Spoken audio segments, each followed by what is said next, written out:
আসসালামু আলাইকুম।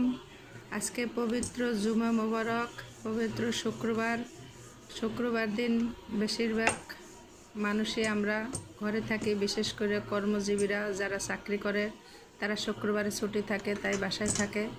তারপরে আবার আজকে বৃষ্টির দিন, তো আমার সকাল থেকেই কিছু একটা খেতে মন চাইছিল, পিঠা জাতীয়।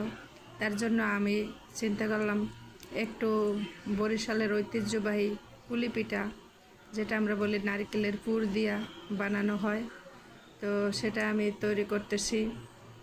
ইনশাল্লাহ সবাই তৈরি করে খাবেন। এই পিঠাটা খুবই সুস্বাদু মজাদার পিঠা।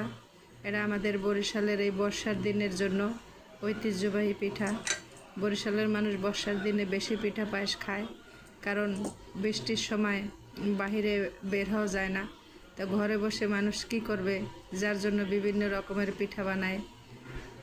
এই পিঠা খেতে অনেক মজা হয়, তাই আমিও বানাইলাম। ইনশাল্লাহ সবাই বানিয়ে খাবেন।